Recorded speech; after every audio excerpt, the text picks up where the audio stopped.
안녕하세요, 텔레토비입니다. 오늘은 전 세계에서 사용이 금지됐지만 한국이 절대 포기하지 못하는 집속탄에 대해서 알아보겠습니다. 집속탄은 영어로 클러스터탄이라고 불립니다. 집속탄은 넓은 범위에서 폭발하기에 적의 부대 형태로 대형으로 움직일 때 엄청난 타격을 줄 수 있는 무기로 확산탄을 제압한 범위는 축구장 몇 개의 피해 범위에 넣을 수 있어 적에게 심각한 타격을 줄 수 있는 가공할 몫입니다. 집속탄 혹은 확산탄은 폭탄 안에 수백 개의 자판을 가지고 있으며 이러한 자탄은 항공폭탄으로 투하되고 지상의 상공에서 폭탄이 터지면서 수백 개의 자탄이 지상으로 넓은 범위에 퍼지고 여기서 또 자탄이 터져 파편을 방출하는 구조로 지상에 있는 타격 범위에 많은 보병들은 심각한 타격을 입히는 무기입니다. 집속탄의 구조는 간단하며 평균 시간 안에 수백 개의 자판을 집어넣는 구조입니다. 비행기가 폭탄을 투하하거나 다연장 로켓으로 발사하면 일명 스틸레인이라 부르는 무시무시한 무기입니다. 군용기가 투하하는 항공폭탄이 일반적인 형태로 육군의 대포나 혹은 다연장 로켓으로 발사하는 형태도 있습니다.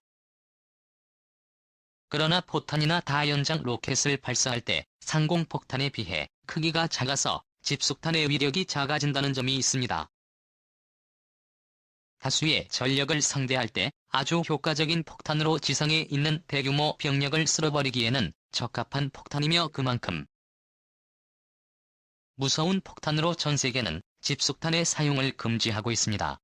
전 세계 여러 나라가 집속탄의 불발률을 2% 이내로 관리하고 있는데 집속탄의 경우 특별한 장치가 없으면 대량으로 살포하기에 자탄의 불발률이 높다는 것입니다. 이라크에 투하된 불발탄은 터지지 않고 민간인에게 피해를 입히는 것이 최대의 단점인데 최신의 집속탄은 스마트 폭탄으로 제작되어 지상 목표가 금속의 경우 탐지해 폭발하거나 공중에서 투하된 후 일정한 시간이 지나면 자동으로 터지는 방식으로 개량되고 있습니다. 영화 강철비에서는 다연장 로켓에서 발사된 두 발의 집속탄이 자탄에서 군중들을 쓸어버리는 장면이 나오는데 여기서는 소총탄의 위력 수준으로 묘사되었지만 실제는 자탄 하나하나의 위력은 40mm 유탄이나 수류탄 한 개와 비슷한 위력이 나오며 실제 상황이라면 뼈도 못 추스립니다. 미군은 12107이라는 3탄식의 집속탄을 개발했는데 텅스텐이나 태도가 수천 개를 공중에서 비산하는 형태로 폭탄을 배치하였습니다. 이러한 집속탄을 한국은 금지협정에 가입하지 않은 국가로 F-35 스텔스기에서도 운용할 수 있습니다. 대한민국이 한참 도입하고 있는 최첨단 F-35 스텔스기는 다용도 전투기로서 각종 무장을 장착할 수 있도록 설계되었습니다. F-35를 도입하는 각국이 독자적으로 개발한 무기 또한 인티하여 운용할 수 있습니다. F-30은 F-22와 마찬가지로 내부 무장창이 마련되어 있어서 스텔스 성능을 감소시키지도 않고 내부 무장창에 폭탄을 장착할 수 있으며 또한 조날개라 해도 총 6군데의 무장 포인트를 가지고 있습니다. F-35 스텔스기 내부 무장창에는 좌우 4개의 무장이 장착 가능하며 2000파운드 즉 907kg의 정밀 합동 직격탄을 장착할 수 있고 무장창 덮개 안쪽에는 AIM 123 나무 한 발을 조준 장착하는 방식으로 운영합니다. 물론 폭탄의 사이즈만 맞으면 어떤 종류의 폭탄이든 장착이 가능하며 F-30은 다양한 무장이 장착 가능한 가운데 공대공 미사일로 4.2 드와인드와 암란 미사일이 대표적이며 공대지 미사일로는 에이즈와 에이즈-158이 있습니다. 중대한 미사일로 하푼 미사일과 정밀유도 폭탄인 집 시리즈가 있습니다. 이처럼 다양한 무기를 사용할 수 있는 30은 전 세계 25개국에서 사용이 금지되었지만 한국에서는 사용할 수 있는 무기가 있는데 이것이 클러스터 폭탄입니다. 클러스터 폭탄이면 집속탄 폭탄의 자산이 수백 개 혹은 수천 개 내장되어 있으며 클러스터 폭탄은 전 세계 25개국에서 사용을 하지 않는다고 서명했고 그중에 30개국이 비준한 악마의 폭탄입니다. 미국, 러시아, 중국, 한국은 이 조약에 서명이나 비준을 하지 않았으며 클러스터 폭탄도 계속 생산해서 보유하고 있습니다. 클러스터 폭탄에 대한 금지 조약이 생긴 이유는 바로 민간인을 학살하기 때문인데 클러스터 폭탄은 다른 말로 확산탄이라고 하면 넓은 지역에 있는 모든 생명체를 공격하기 때문이고 그러다 보니 불발된 자탄으로 인해 민간인 피해가 어마어마합니다. 적을 살상하는 것을 넘어 불특정 다수를 살상하기 때문에 민간인이 큰 피해를 로 선정되었고 그러한 금지 조약을 전 세계가 만들어 비준한 것입니다. 그러나 한국은 이 조약에 서명을 하지 않았습니다. 가장 큰 원인은 북한으로 남북 간의 주요 군사력 비교에서 알 수 있듯 북한의 병력은 120만 명 유사시 300에서 500만 명까지 병력을 증원할 수 있으며 물론 한국에 비해 오래된 구형 전차 장갑차 각종 기기 장비가 있지만 이것이 2배 이상 됩니다. 아무리 구형이라고 해도 포탄이 발사되어 아군에 피해를 입히는 장비나 집속탄으로 폭파시킬 필요가 있으며 전쟁 초기 북한의 개떼 러쉬를 막을 수 있는 유일한 폭탄입니다. 또한 집속탄은 몰려 내려오는 대규모 병력을 막기에 이보다 좋은 무기가 없을 정도입니다. 이렇는 선제 공격을 강하게 든다면 개전 초 우리 군의 방어선을 뚫고 시도할 것으로 예상되며 이 경우 9시에 시작된 남침으로 우리 군은 예비군 소집 등 전면적인 대책을 수립하기도 전에 당할 수 있고 더구나 휴전선 지역으로 재파용질이 뛰어난 북한군의 공세를 한국군의 선형으로 밀려 들어오는 북의 공격을 막기 매우 힘들다는 현실적인 문제가 있습니다. 이렇듯 개전 초기에 선제 공격을 당하고 재판에 밀리게 되면 수도권 이북 지역은 적이 수중에 떨어지게 되며 수도권의 1천만 시민은 위협에 놓이게 됩니다. 이러한 상황을 만들지 않기 위해서라도 개전 초기에 북한군의 전력이 수도권으로 쇄도하기 전 반드시 휴전선에서 막아야 하며 남쪽으로 향하는 대규모의 북한군 병력을 효과적으로 막을 수 있는 무기가 필요했던 것입니다. 북한의 기갑보다는 한국군의 2배에 이르며 장비가 노후화됐다고 하지만 개전 초 밀고 내려오면 이것을 막는 것은 쉽지 않게 됩니다. 이러한 2개의 장비를 일시에 괴멸시켜야 할 필요성이 있으며 가장 효과적인 집속탄이 위협으로 지상 무기에서 발사할 수 있는 우리 군과 주한 미군이 운영하는 미-70에 매달릴 수가 있으며 첫 현장에서도 운영하게 됩니다.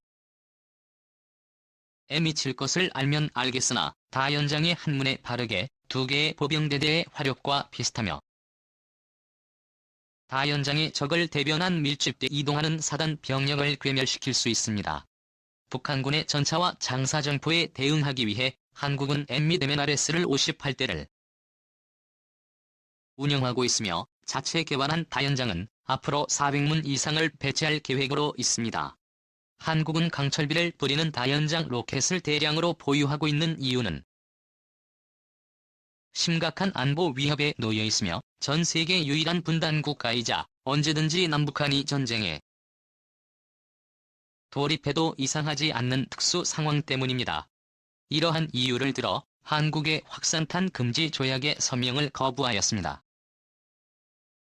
금지 조약에 서명하는 클러스터 북한을 포기하기에는 북한의 핵러쉬를 저지할 수 있는 광범위한 제약 폭탄이 마땅히 없기 때문입니다. 그만큼 전략적인 운영이 가능한 포탄이기도 합니다. F-35 스텔스기에서 운용 가능한 무장 목록에는 클러스터 폭탄도 있으며 심지어 879, 71, 103, 104, 105 클러스터 폭탄입니다. 한국에서도 대량으로 보유하고 있는 폭탄으로 한국에서 운영하게 될 F-35 스텔스기는 언제든지 내부 무장창에 스텔스 성능을 해치지 않고도 2000온도 폭탄 2발을 싣고 은밀하게 대규모의 북한군이 집결한 곳에 살고 올 수 있다는 뜻입니다. 1187만 2000파운드 중량으로 단지 안에 성형 자각에 의한 장갑 관성 능력과 파생형 단체에 의한 살상 및 경장갑 파괴 능력을 가지고 지르코늄 소위탄에 의한 화재 발생 능력을 가진 세 종류의 비행 로봇을 포괄하는 200발을 내장합니다. 이 포탄은 걸프전쟁에서 미국이 1만여 개의 11.87 폭탄을 투하해 이라크군을 생적으로 몰아넣은 장본인입니다. 128. 79 비슷하지만 크기가 크고 무게도 1kg이 더 나가며 내부에 100여 발의 자탄이 들어있는데 이 자탄은 관통형 상용 고성능 전략 단두이고 소형 적외선 센서가 같이 있어 각각의 자탄은 포탄에서 분리가 되면 각각 독자적으로 장갑 차량을 탑재하고 세력과의 거리가 근접하면 폭발하여 장갑차의 상부 장갑을 뚫어버리는 정형자형 탄도가 발사가 됩니다. 이런 자세는 센서 신관이라고도 부릅니다. 10-100-300 백질은 기존의 클러스터 폭탄의 정밀도를 향상한 형태로 풍향 수정 확산탄 키트를 장착한 형태이며 기존의 클러스터 폭탄 투하하게 되면 방향과 범위를 조절하지 못하는 것이 최대의 단점인데 비해 이 폭탄은 방향과 범위를 조절할 수 있습니다. 그 중에 12 폭탄은 새롭게 개발된 클러스터 폭탄으로 고립의 빈속에 가속도계를 장착해 낙하 중 바람의 방향을 수정하고 표적에 정확하게 명중할 수 있도록 개발한 폭탄입니다. 이처럼 F-35 스텔스기 무장 목록에 클러스터 폭탄을 넣은 미국의 의도는 간단하며 언제라도 전쟁이 나면 은밀한 F-35 스텔스기를 이용해 적에게 죽음의 비를 내리겠다고 선언한 것이며 한국 또한 집속탄의 생산에 많은 투자를 하고 있으며 미국의 집속탄 생산과 개발에 세계 1위로 한국이 세계 2위로 많은 투자를 하고 있습니다. 한국전쟁 이후 오랫동안 휴전 상태인 대한민국은 북과 대치하고 있으며 조그만 도발의 불시에도 언제라도 확전할 위험이 존재하며 그렇게 되면 중국과 미국도 단숨에 전쟁에 빨려들게 되는 것이 한반도 상황입니다. 이에 대한민국은 북한의 도발에 완벽한 대비 태세를 갖춰야 하며 가장 효과적인 무기 체계를 유지해야 합니다. 그러한 이유로 국제적으로 금지하고 있는 대량 살상 무기인 집속탄을 한국이 절대 포기하지 못하는 이유인 것입니다.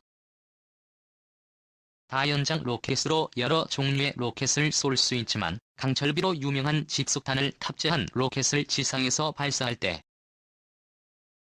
엄청난 위력을 보이는 물건이며 한국은 다연장 로켓 발사 때보다 탄을 생산해 보유하는 사업에 따로 몇 조를 투자하고 있습니다. 발사대 차량보다 로켓탄에 더 많은 돈이 투자가 되며 한국은 현장에서에서 사용할 집속탄 로켓을 대량 양산해서 비축하고 있으며 만약 북이 오판을 해서 전쟁을 개시한다면 대한민국의 다연장 400m에서 500대에서 강철비를 뿜어낼 것입니다. 세계에서 금지된 악마의 무기인 집속탄의 위력을 볼 수 있을 것입니다. 영상 시청 감사합니다.